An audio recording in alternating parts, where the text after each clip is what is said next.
The answer to this question is a bit more nuanced than what you might think on a surface. The entire discussion re-emerged thanks to Jen and his pretty decent video when it comes to talking about how multiple different companies start acquiring YouTube channels. But I think there were two main issues that I had with his video.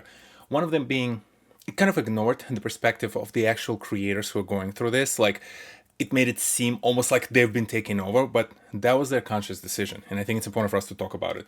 And it's also important to talk about the perspective of the investment side of things, because as you can imagine, not all private equity are evil. Yes, there are plenty of them that rightfully give them the bad rap. And we're going to talk about those specific categories of investors. But there's also plenty of good private equity investors who actually want to do better things with the assets that they acquire. And the way I want to talk about it is this kind of like decision-making metrics. And I know, I get it, not the most exciting thing, but I think it's important for us to talk about the logic from the perspective of the creator of how you're going to go about it. And it's going to naturally uncover some of those themes that Jen mentioned in the video, but also a lot of other people mention in the comment section of those channels when they find out that, hey, Veritasium, Fern, Theorist Media, Donut, whoever else were acquired by another investor. And the first thing we need to start with a question, again, from the creator perspective. Will you decide to sell a channel, right? And I think it's important to kind of like look at it from the perspective of pros and cons, and all, spoiler alert, all of these sections will be kind of like structured in this way. The pros are clear, right? You cash out, hopefully, like, you've worked hard enough, you built this channel. Maybe you're ready to make a different move in your life. Maybe you're ready to kind of like, create the next nest egg for your family, and you haven't had a chance in this flow of continuously creating content really set enough money aside to be comfortable with, like, paying for your kids' college, paying off the house, having something to live off of for the rest of your life. So I get it. From that perspective, it's very reasonable. Wouldn't you want to do that, right? Wouldn't you want to have a peace of mind that, hey, I have a nest egg in my bank account and it's like, trickles in some interest rate, I can pay for my day-to-day expenses, maybe not buy a Lamborghini or whatnot, but like have a comfortable living. Focus is another perspective, right? For you, it may be, and I see it constantly with the creators who I talk to, they want to grow, but they really care about the content. They maybe really care about the message of the content that they deliver. They don't want to deal with all this business stuff, right? And that allows them to find a partner who says, hey, I'm going to take on your accounting, I'm going to take on your legal, I'm going to take on all the HR functions, I'm going to make sure if there's a location, we're going to take care of your studio location, while you focus on doing what you do best and what you love, which is creating content, which allows you and affords you to do this if you find the right partner. And then scale. Of course, maybe you have some interesting ideas. Maybe you want to go Markiplier style. You want to start making bigger movies, or you want to have interesting, unique concepts and licensing your product, your videos to maybe Netflixes of the world. Like, that requires the scale and operational expertise that you might not have as a creator, but you have an ambition to do so. So again, you find the right partner to do it. And obviously there are some considerations for it, and primarily it's shared control. You're no longer just going to make the calls, with except of one type of investment we're going to talk about in a second. You are sharing the risk, right? So now if there's some connections, or that partner who you're working with, that investor, have other businesses and they negatively affect them, they take them down, they might affect you and take you down, right? And obviously the perception, the whole point of this discussion, kind of like the after effect of Jen's video. And if you go to like recent videos by, like, again, Fern, Donut, you can see it in the comments, people being quite negative about the fact that they are owned by another company. So you kind of like go through this process as a creator, thinking about it. And I wanted to primarily focus on it right now and say, what if you say you don't want to sell the channel, right? And you kind of like face this question of like, do you run it independently or you don't? And if you run it independently, again, the pros are you retain the control, you retain your own pace, nothing changes. It's beautiful. A lot of people are afraid of change, so you stay without the change.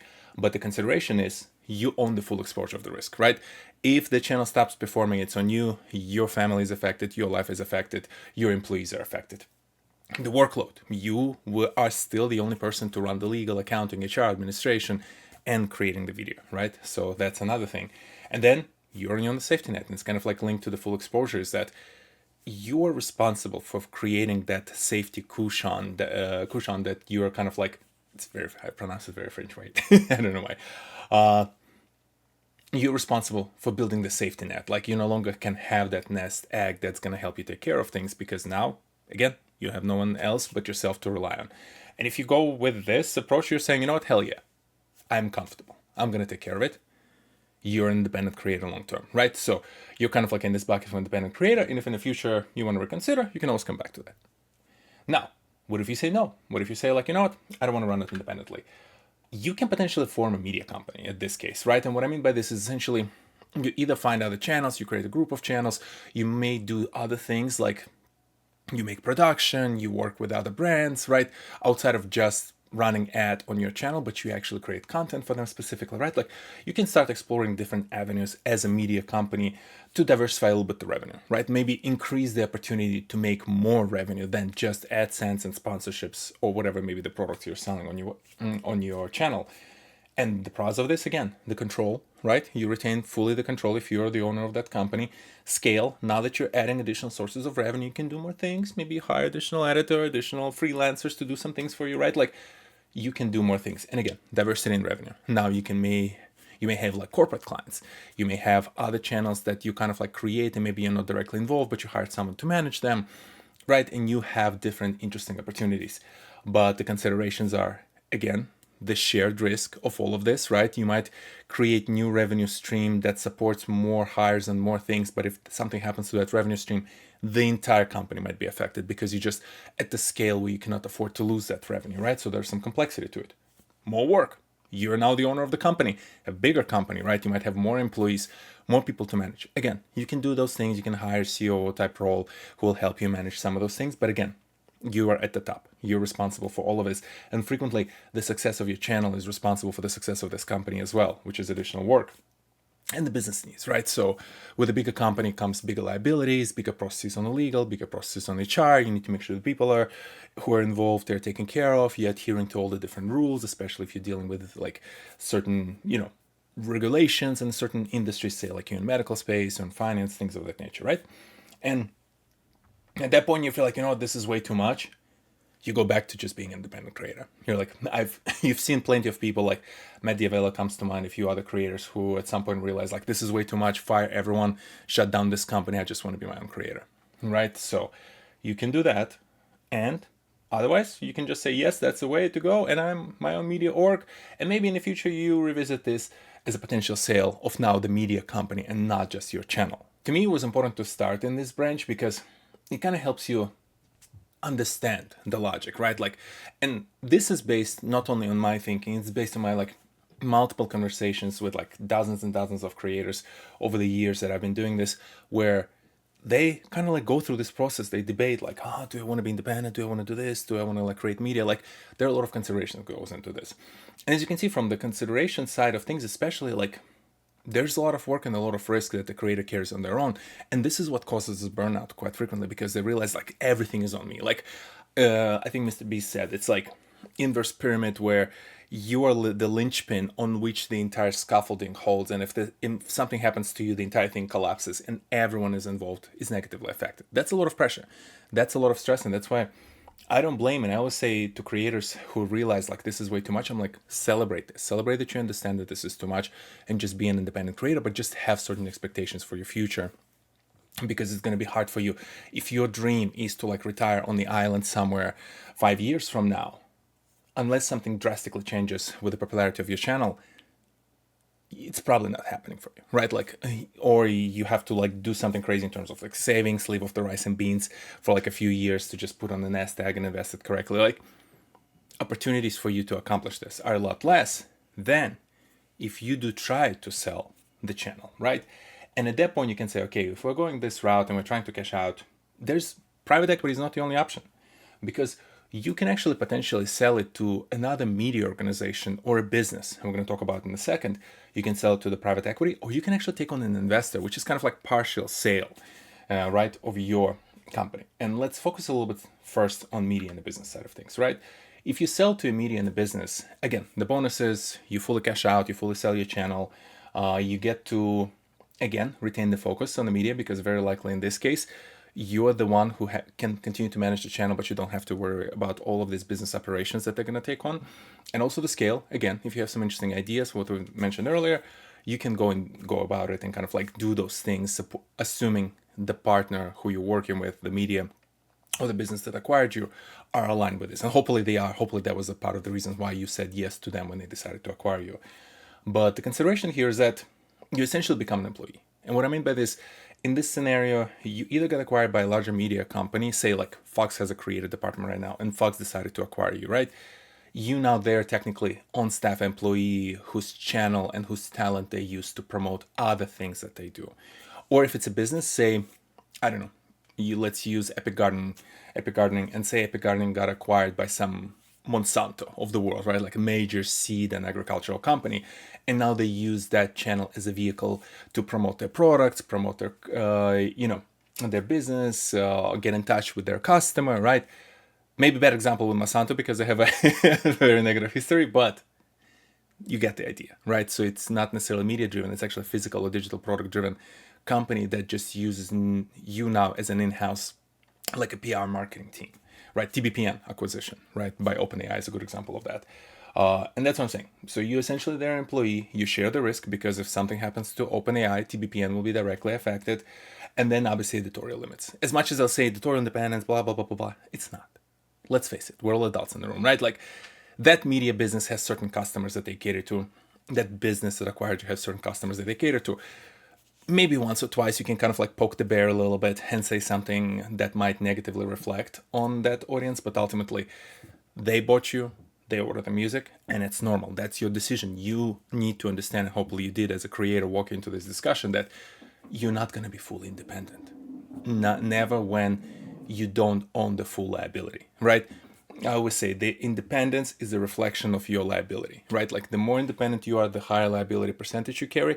And by cashing out, you decrease your liability, but it also means that you decrease your ability to call the shots because, again, the person who carries the largest liability, usually the one who also makes all of the calls.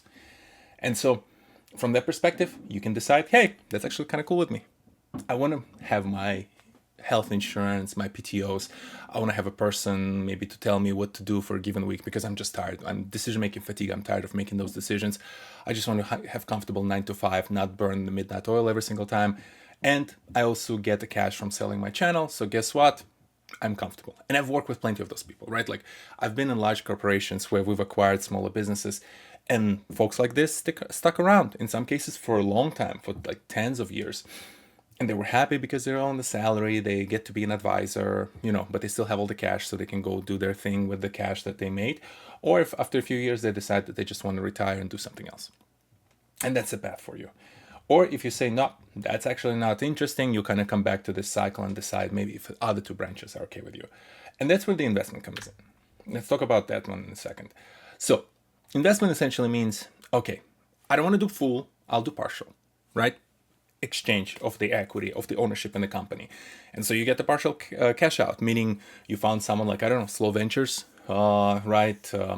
And you essentially tell, okay, you get certain part of my business, I get some money, part of this money is put in place in my bank account, that's my nest egg. The other part of the money is used to invest into the actual channel, right? Its growth or maybe the businesses that are adjacent to it. And again, you get the scale. Primarily in these cases, the scale usually comes from not only the media side of things, but also the business side of things, because investor really very rarely would be interested in your channel as an investment because there's a lot of risks in it, and we'll talk about in this box number 9.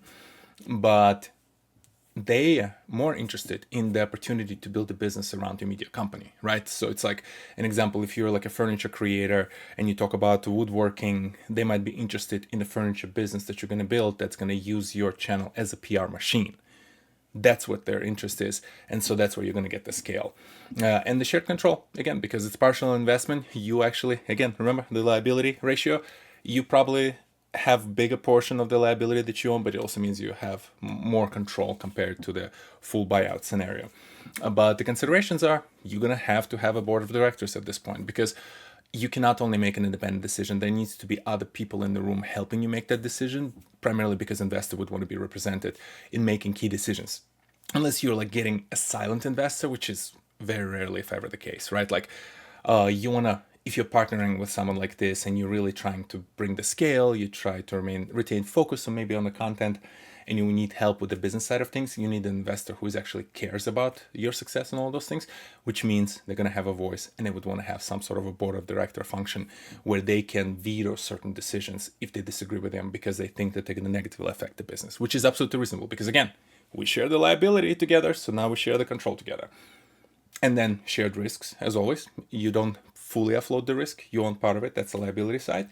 And the payout requirements, because those investors are not running a charity. They're going to expect a return on the investors. Frequently, those companies, again, like slow ventures, they don't invest their own money. They have actual other investors who give them money that they have to deploy, which means at some point there is some expectation that those guys who gave them the money expect some of that back with an interest. So how does this work out? What are the timelines? You need to be very cognizant of that. And I mean, like long videos about that topic, but just I want to make sure from the perspective of a creator, you understand that this is a big consideration as a creator starts thinking about it.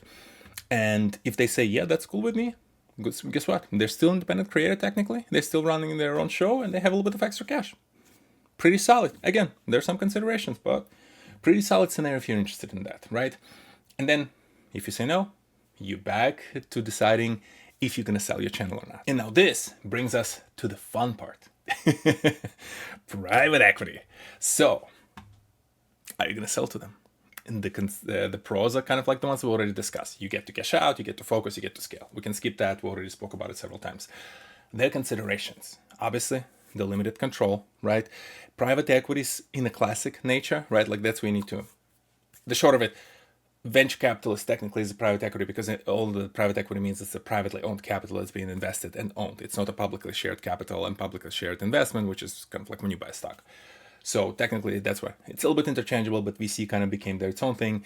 Private equity became its own kind of like a dominant thing. And private equity really assumes full buyout.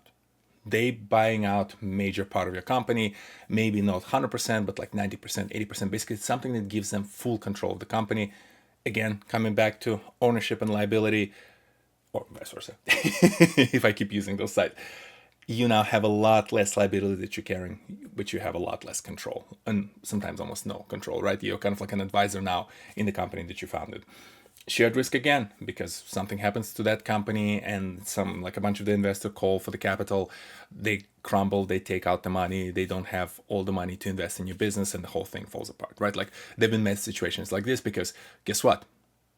The payouts do not just happen in these acquisitions just like in one bulk. Frequently there's some performance milestones attached to it.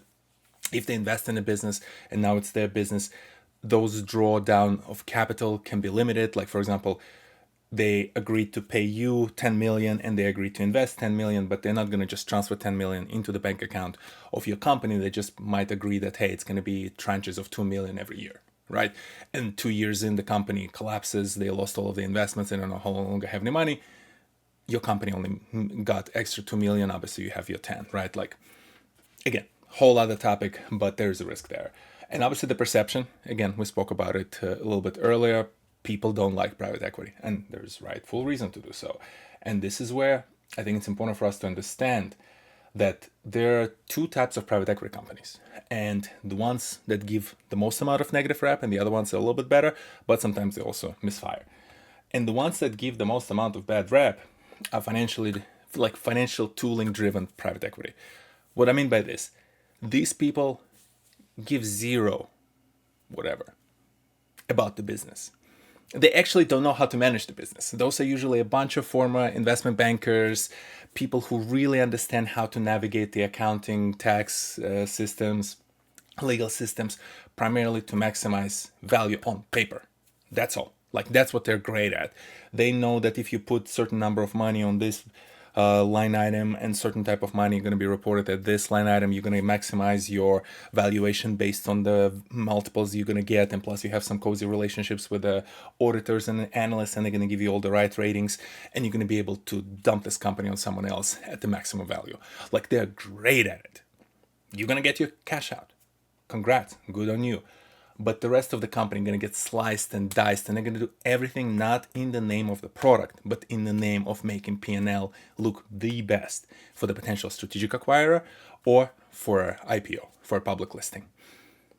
These are the guys who give most of the negative rep to the private equity because, as you can see, they give nothing about your content, the product, the audience. Like this are the guys who go and like, just like suck the company dry. And they've done it across multiple different industries where, again, they don't care about what the customer need. They don't care about what the, quality of the product is. They're going to outsource the product. They're going to make it in the cheapest way. They're going to focus on the audience and the type of customer who will make the most amount of money for them, ignoring all the other ones who are unhappy with the quality of the product. So like whenever you talk about the institution of the product, whenever you see different kind of things affecting your favorite, medium, your favorite service, if that happens after PE acquisition, this is usually what happens. These companies actually don't even carry operational, like partners, operational components, right? Like traditional PE company, and again, I made a whole separate video about talking about how PEs are structured, but they have a balance of different people and different functional expertise, right? They're like FP&A experts, they're legal experts, they're HR experts, and some carry operational partners who are experts at running the business. These companies don't have that. They just like, why? I have all these finance guys who's gonna make the P&L look great, and we're gonna be able to sell the business, and who cares what happens with afterwards, because we got our 2% on a total investment fund, and we got our 20% on anything about the hurdle rate, right? So it's like we're drowning in money anyway, so we're fine. And they, again, don't care about the quality of product. And as a creator, I always tell creators who had some considerations from the investments, if you ever in front of the PE, as a company, for the digital entrepreneurs or as a creator, just don't do it. Because yes, you're going to get to retire, but what I said over here, you're going to be just standing on the ashes of your channel. Because that's your, again, name a company that got driven into the ground by private equity. And this is where you're going to be. They're going to just drive your media company, your channel into the ground, maximize, bleed it dry from all the cash that they can, and sell it to a highest bidder afterwards, and they're done. And they don't care what happens afterwards, right? Like, they're going to be laughing their way to the bank. So these are the guys. These are the culprits. And I hate them equally as you do, because again, I kind of like private equity. I think it's an interesting concept, especially when we consider all the things that we considered about people. And it's not only like creators, it's also startups who want to exit. Like startup founders who are like, gosh, I'm done. I just want to like cash out and enjoy my time somewhere on the island. Like, do you blame them? I don't want to be on the grind for entire life. I want to do different things throughout my life, but I don't want to be like working 996 all my life until I'm like 85 and I drop dead at my desk, right? Like, I want to have some quality of life further down the line. I want to spend more time, whatever, the kids, grandkids, and whatnot. Like, I get it. I get why private equity is needed, right, from that perspective. But again, these are the people who give it a very bad rap. But then there's more reasonable approach. And that's what I call like more operation efficiency driven PEs. Again, same benefits what we just discussed from the prior sections, right, in terms of being cash out, being able to focus on stuff, being able to scale your business towards certain ideas. And again, you do get the limited control, kind of like what we discussed. You do share the risk, and there is a perception risk, right? Kind of like we discussed it here, so it's pretty much identical. And at that point, like, you have a path forward as a creator if you decided to go with this option, because you can actually stay on and take on some sort of like a partner role in this, because the private equity like this, they value the experience that can help them scale other businesses. So if you come to them with that experience, they frequently recycle you, so to speak, in other investments. Like frequently former founders of the companies they acquired who really still want to do this kind of work, but maybe not from the startup side of things, they might just say, you know what, you really did a good job. We got it with this company, but we're about to acquire this other company, and they really need a leader like yourself. Would you want to do it for the next like 3 to 5 years? You're going to get paid handsomely in a salary. You're going to have the equity position at company, and we're going to take it to the next level. Or you're just kind of like an advisor. We're going to put you on the board. We're going to give you a little bit less equity, maybe no cash or a little bit of cash as a salary. And you're just going to do this thing for us on an ongoing basis across like 15 different companies that were acquired in this space. And it's a good thing to do. Honestly, transparently, that was always kind of like my play long term for my retirement. Like, hey, I'm going to get great at what I do to the point where I'm so valuable as an expert, where I don't have to do the day-to-day job. I'm kind of like becoming this like cool uncle where I get to play with the kids every other weekend or so, every holiday, but then bounce and do my own thing. And that's the same approach, right? Like, you don't have to manage teams day to day. You don't have to kind of like day-to-day operations, being in the office 9 to 5. This is like a great late stage of your career option, in my opinion, where you became such a valuable expert, where people are willing to pay you for your opinion, right? And awesome place to be in my humble thoughts. Again, I might change my mind 20 years from now, but like so far, this is kind of like a little bit of a North Star. So I'm biased when it comes to this option, but I think like for someone like, again, folks from Veritasium, folks from Donut, right? Like that's a valid option if you don't want to do, like, as I said, if you decided on this branching path, you don't want to be independent and you want to have your own media company, blah, blah, blah, blah, blah, that can be a very good endpoint for you to be at. Or coming back to our conversation about the island, you can just retire. A few years after, once you know the channel is in good shape, and like Matt Pat is a good example of that with Theorist Media, at some point he was like, you know what, we're going to be riding it out into the sunset. And you can see sometimes, I probably should have drawn the loop back to being independent creator. You see some folks sometimes go back at it and start their business again and do their thing. I literally, still, one of the companies I work for, one of the best cultures that I work at, their founder just did that recently. The gentleman cashed out by selling to private equity the business at almost, I think he made like rough calculations over like $1 billion in personal cash. He did bounce around, do other fun things, and then 10 years, 5 years later, he was like, you know what, I want to do it again. And he has a new startup now. Actually, a couple. Yeah, he has like other people he hired as CEOs and whatnot. But like that's a real option. Maybe as a creator, you're like, you know what, I see certain opening in certain niche, and I'm gonna go and like find a talented creator there and really invest in them and be this like angel investor. And you kind of like in this branch over here, right? Like as a creator who is being invested by the guy who exited over here as a retired creator, right? So that can be a potential option. And so that's what I'm saying. It's like when I look back at Jen's video, but I also look back, Jen is a good example because it's a high profile video right now, but just in general, anytime this conversation comes up, I always feel like this nuance is missed. The nuance of different types of private equity companies, the nuance of potential outcomes, the logic that the creators have to go through, and kind of like the considerations that come with running the company independently or being a media company, right? Like it's hard work, and you all know it because majority of you don't do it. And with that, the last thing I wanted to call out, a few things that came up I saw in the comment sections and again in Jen's video were kind of like bonus considerations, what I called it, I want to talk about for a second. One of them was the whole conversation about global control by these PE companies, right? And kind of like how they influence it. And I think there's a little bit of disparity between those topics because these 2 points kind of like related, but there's definitely, you can see the syndication of the distribution of information through companies like, again, folks like Larry Ellison, like acquiring a bunch of channels and influencing the editorial based on their political affiliation. That's 100% a real thing. In the YouTube space, that potentially can happen, but also my point on this is that A, it's hard to control for it. You see how major corporations operate. They don't. They surviving. They barely function. Left hand does not know what the right hand is doing. And so I've seen enough of it to know that people are bad at managing complex things. And this is way too complex to have some sort of like this massive conspiracy theory about how there's some cabal of private equity companies that wants to manage the information flow across the world. Other individuals who want to do that, 100% absolutely. There are like freaks out there who have some ideas about how, like, we should, the big Orwellian thing for them is like a story of a good guys, right? I get it. There are people like this. I just don't think people are equipped enough to handle this level of complexity to manage it. But with that said, I do know and I see that there are plenty of attempts to do so. The other part of it is YouTube channels are very easy to create, right? From the perspective of the process. Like, it's not a media company where you need to find a studio, you need to buy, access to certain channels, to frequencies and bandwidths and all that fun stuff, right? Like, you don't need to do that.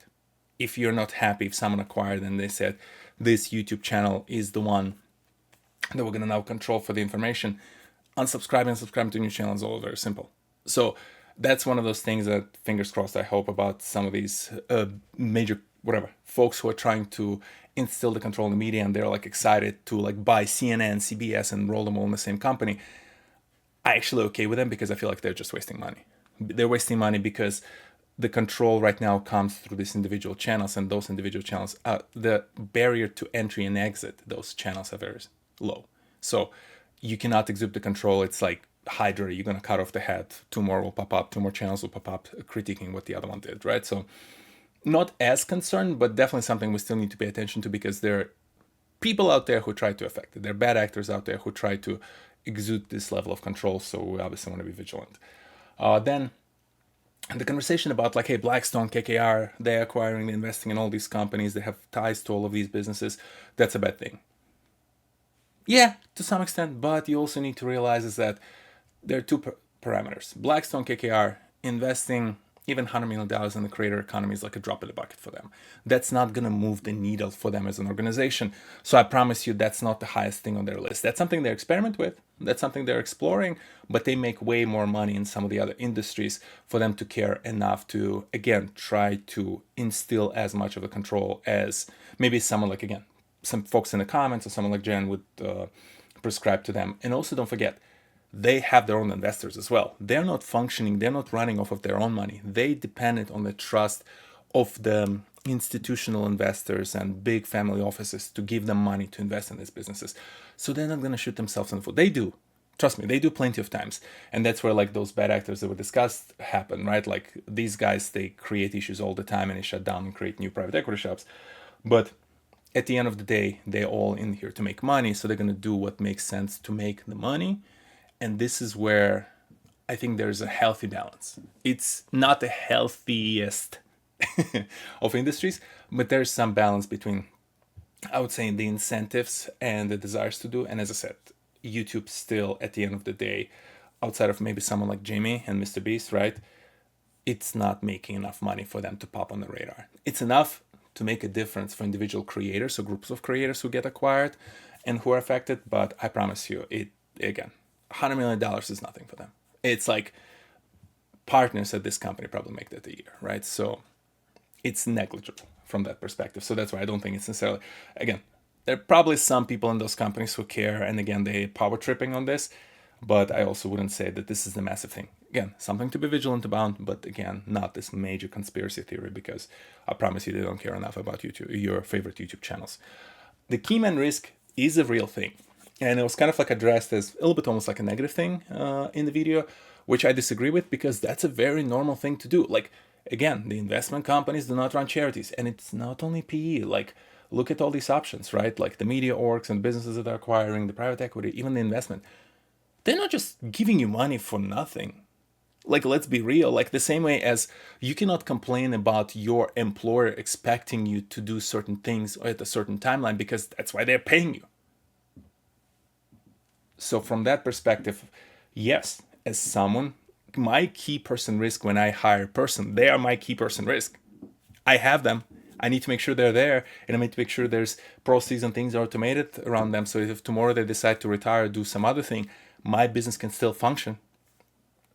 In my day-to-day like business operations role, it's identical to something when as an investor, I am investing in a company. Hell yes, I want to make sure this company continues to be valuable. And the creator economy happens to be very driven by those founders of those companies, the creators. So yes, I want to outsource my risk away from that. I don't think it's a negative thing. That's the right thing to do.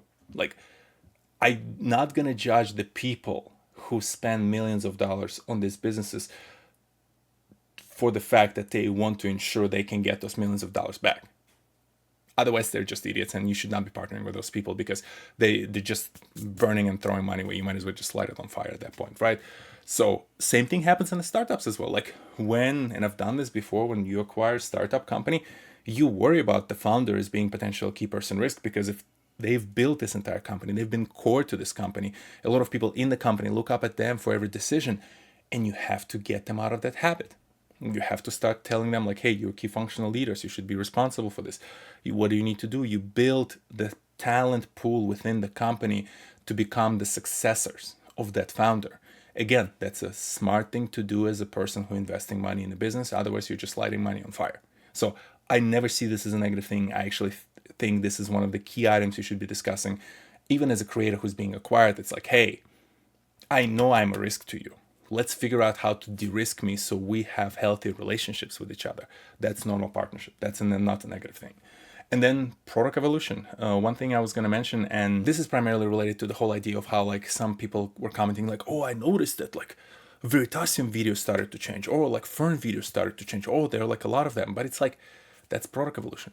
Like if the creator is going through this process, right, and they're essentially again being outsourced in some of the functions, they maybe do a little bit less with editing, so there's a new editor, so editing style will change a little bit.